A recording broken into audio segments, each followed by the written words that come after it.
What is good, everybody? Welcome back to another episode brought to you by the League FFB. Today, we're going to be talking about some dynasty trades and more specifically some trades that I have made on a rebuilding roster that I have in one of my leagues, some trades that I've done in that league to try and get myself back into a contending window. This is kind of a part two to a video that we did earlier in the season because in the season, I decided to start blowing this roster up and really liquidating some of the assets that I had on the roster. We did the part one there. You guys can go watch that if you want the full breakdown of where this team started and how it is currently. But like I said, this is the part two. So without wasting too much time, let's hop right into today's video and let's start talking some dynasty trades. Now, to give you guys a little bit of context to why we started rebuilding this roster, this was a roster that was in the championship game in 2023. We came in second place. We didn't actually win the championship, and it was a little bit of an older roster that I felt like could run it back in the following year, which was last year during 2024. Now, during last season, I had some injuries. I had some older players that were underperforming, and it just looked like I didn't have enough firepower to really make another run at a championship. So I decided instead of waiting too long and letting this roster age out, that I would just blow it up now, kind of retool, get a little bit younger, get some more firepower, and then hopefully be able to contend shortly in probably 2025 or 2026. So like I said, on that last video that we did, I made those 10 trades liquidating the roster. If you want to go back and see that, I will link it in the description. But looking at the roster at the end of the season, this is what you're looking at right now. This is kind of the roster that we had got to coming into the offseason. Now, for some context at home, this is a 10-team league. It's a super flex league with a full point per reception. It's a half point tight end premium and 6-point passing touchdowns. Now, we got 3 starting wide receivers. As you can see, this roster was still kind of a work in progress in the offseason. It still is to this day, but we had guys like Baker Mayfield that I tried to sell. Couldn't really get anybody to pay up for Baker Mayfield, but we had a lot of guys on this roster like Aaron Jones, Mike Evans, Amari Cooper, Rashad White, Tyrone Tracy, just volatile assets that we ended up shipping out, getting a bunch of draft picks. And you see we have all of those on the right side of the screen, the 107, the 109, the 110, all of those second round picks and a bunch of draft capital in 2026. Now, there were still some pieces on this roster like Jalen Hurts that I knew I could get a bag for, Jalen McMillan that I could probably keep building around with guys like Khalil Shakir, Jordan Addison, Rashee Rice, Chris Olave, and some more younger guys that definitely could fit the mold of a retooling roster as we try to get younger, try and get competitive. And some of those players were helping me accomplish things like scoring 0 points, especially guys like Rashee Rice, Brandon Ayuk, Chris Olave during the time that they were injured, which did help us improve our draft pick. Now, I said that 109 is there. You see it says 109, but there's not a name by it, which means it was mine. I'm not sure why the history is showing it at 109. We did not make the playoffs. We were a bottom 4 team, and so that really is the 104, which we were left with the 107 and the 110 as well. So that's kind of the roster that we had. Obviously, there's not a lot in there that makes you super excited, and you definitely don't feel like you have enough firepower to go out and win with the current roster the way that it is. But I knew I had a lot of ammunition to use this offseason to try and build a roster that could be competitive. So let's look at the first overall trade that I made here, which I think the earliest one was back in the middle to the late end of January. So you have trades from the end of January and in February in this video. I made 5 total trades so far this offseason, some small, some large. We'll show you all of them, but this is one of the first ones that I made. I moved off of Rashee Rice and the 110. Now, this is a trade that I think I probably overpaid just a tiny bit to go get a guy in Marvin Harrison Jr. and a 2026 second round pick. But when I'm looking at these players, Marvin Harrison Jr. is a player that is higher in my rankings than Rashee Rice. I still believe he is a player that can be a cornerstone asset. I don't think what we saw last year is going to be the career of Marvin Harrison Jr. I still think he can be an alpha, and I still think when I'm looking at these two guys, Marvin Harrison Jr. still has the potential to end up becoming a top 5, top 7 type of dynasty wide receiver. Rashee Rice, as much as I like him and as much as I think he is going to be a very good fantasy asset, I don't know if he is ever going to be a bona fide top 5 type of option. So I'm taking a little bit of a gamble here. I'm taking some risk. I'm going to Marvin Harrison Jr. to give me an alpha wide receiver 1, a bona fide guy that I think can end up being an elite superstar at the NFL level. We just got to see better than what we saw last year. Obviously, his rookie season to me wasn't a red flag. It was obviously a little bit of a disappointment based on the high expectations that Marvin had. But last year, statistically, analytically, I think he still showed enough that he can end up becoming and developing into an elite wide receiver 1. So I did take a gamble here with Marvin Harrison Jr. So that is the first trade that I made. When it comes to the draft picks, the 110 to the 2026 second round pick, keep in mind this is a 10-man league, so that was the last pick in the first round. I was looking to continue building this roster around quarterbacks and wide receivers as the bread and butter right now while I'm still trying to become a contending roster. I will put tight end and running back in as the last finishing touches, and I don't necessarily think that at the 110 I'm going to get great wide receiver production in this year's class specifically. This is very strong at running back, and we'll talk about that a little bit later. So I just moved on to 2026. Hopefully this second round pick is closer to the early to middle round of the second round, and I don't lose too much overall value from a talent of player standpoint in that rookie draft. But it was definitely a risk that I was willing to take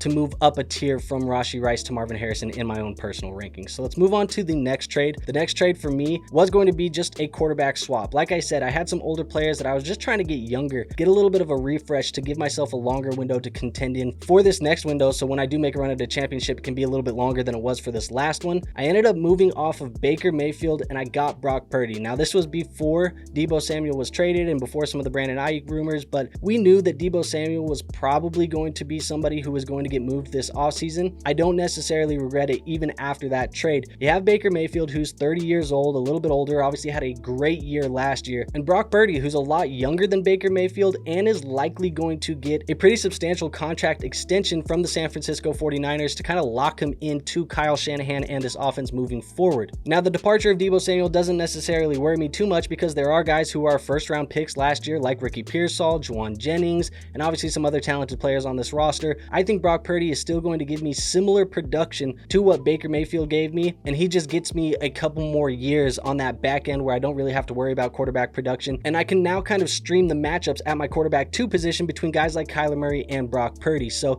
it felt like I was getting a little bit of an upgrade in youth, maybe similar production when it's all said and done, especially if Chris Godwin does leave in free agency for the Tampa Bay Buccaneers. Now let's move on to the third trade that I made, and obviously, like I said, this is going to be bigger trades and smaller trades. This is definitely one of the smaller ones. We don't need to talk about it too long, but I moved off of Malachi Corley. If you guys have been around the channel for a while, this was a player that I really liked in last year's draft process as a late round dart throw. I felt like in the back half of third rounds, maybe early fourth rounds, you could take a dart throw on Malachi Corley, and that just didn't necessarily work out. Obviously, a lot of that had to do with lack of playing time and the addition of Devontae Adams in New York last year. Now looking at it, I'm just re-rolling Malachi Corley with this year's draft class. I have the 402 and the 403 coming my way in a 10-man league. So now instead of the one dart throw in Malachi Corley, I do get 2 dart throws in that fourth round, the early fourth round at that. And this is a position that I felt like I was very heavy in at the wide receiver. We talked about guys like Ayuk, Olave, Christian Kirk, Jordan Addison, and a whole bunch of other guys that I felt like I had enough talent there where I'd rather just take the dart throws at the running back position in this year's draft class where I feel like there's more value at the running back room,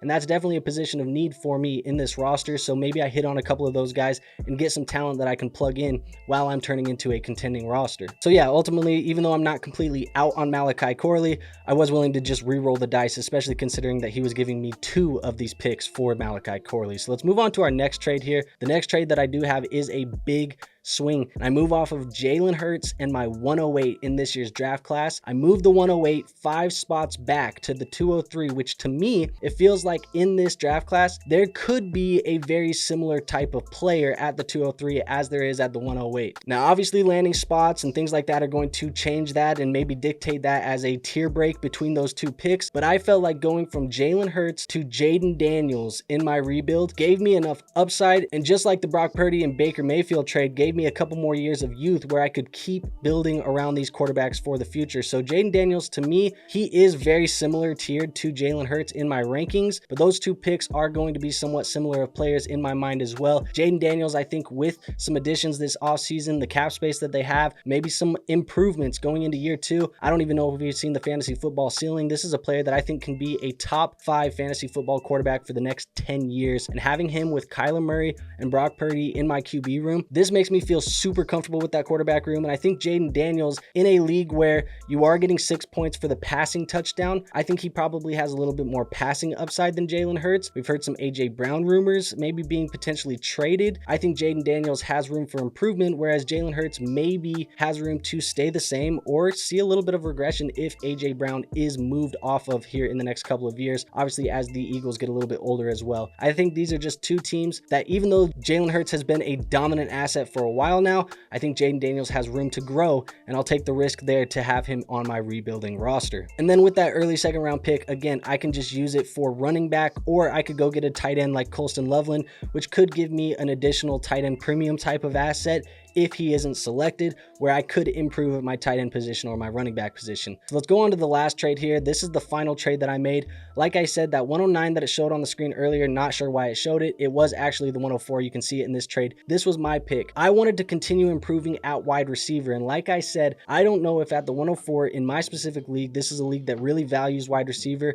is going to have a player like Ted McMillan, who I have as the wide receiver 1 in the class currently. That can still change, but that's at least who I have there right now. I didn't think he was going to be there at the 104, and I wasn't necessarily ready to draft a guy like Cam Ward or Marion Hampton if that was what happened. Now, I think in my league specifically, obviously this comes down to knowing your league. I think the first 3 picks are probably going to be Genty, Ted McMillan, and Omarion Hampton, which was going to leave me looking at some of the quarterbacks like Cam Ward, Shador Sanders, or maybe then just going into the next tier of running back or wide receiver. And I would rather just take a shot on Ladd McConkey, who is a young wide receiver that has already shown us that he can give us top 12 numbers. We've seen that the Los Angeles Chargers haven't really had any of these free agent wide receivers that they can go get. I was worried maybe about T. Higgins. I was worried about maybe Devontae Adams. Those pieces, those dominoes have kind of already fallen at this point. It looks like he's going to at least have the 2025 season where he is still going to be Justin Herbert's wide receiver 1, and everything that I've seen out of him gives me a ton of confidence. I think if you were looking at Ladd McConkey in this year's class, he would at least be in the argument for wide receiver 2, maybe the wide receiver 1 in this year's class, knowing what we know now from a production, a landing spot, and some of these other variables. So yeah, I got out of the first round pick. That was the last first round pick that I had in this year's draft class, but I used it on Ladd McConkey, and I used those other ones to get Jayden Daniels and Marvin Harrison Jr. So rather than using those draft picks that I got over the course of the year from tanking to draft players in this year's draft class, I used them to buy players in last year's draft class as people got rookie fever in my league for this year's current class. So with that being said, I'm going to pull up the roster again. I want you guys to kind of see the current state of the roster now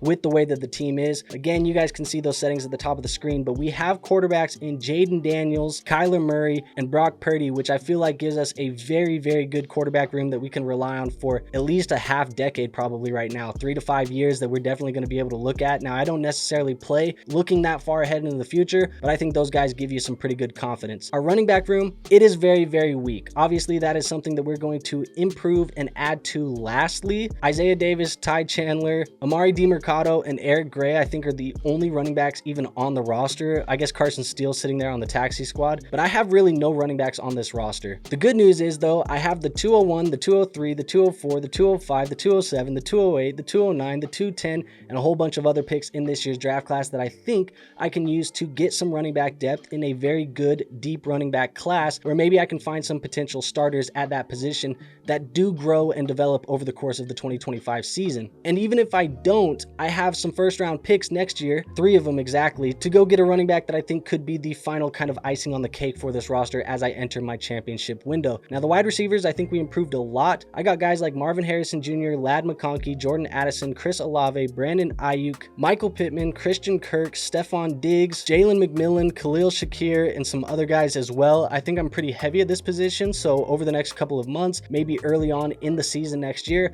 I'm going to try and consolidate some of these wide receivers and upgrade at that position, and or move some of these wide receivers for some running backs as I figure out if I'm ready to chase that championship. And then at my tight end position, this is still a position that I'm still going to try and figure out, but I think that is a luxury position in dynasty leagues, especially when it's only a half-point tight end premium. So right now I'm rocking with guys like Pat Freiermuth and Jake Ferguson, and I think that those 2 guys can get the job done for me, at least for now, until I do have the luxury or kind of have the ability to go get a luxury upgrade at that tight end position. But I can also draft some guys, like I mentioned, Colston Loveland in this year's draft class with all of those second round picks, assuming he doesn't go in the top 10, which I don't think he's necessarily going to go there in our league. And if he does, that means maybe some good running backs are falling my way, which still helps me either way. So there you guys have it. Again, part 1 of the video was right here where we showed you guys how we broke this roster down, and now we're just trying to build it back up with some young, incredible talent on the roster. I think we're starting to accomplish that with guys like Ladd McConkey, Jayden Daniels, Marvin Harrison being added to the roster. So we'll see how this goes. I'm very excited to take a bunch of shots at the running back position in the second second round of this year's rookie class. And even if I don't use those picks to draft rookie running backs, I can trade those picks for running backs and or just move back into the 2026 class where I could load up on draft capital there, and that could be the year that I officially make the switch. But I think that this team is going to be fairly competitive in 2025. I should at least be a playoff roster, and once you get in there,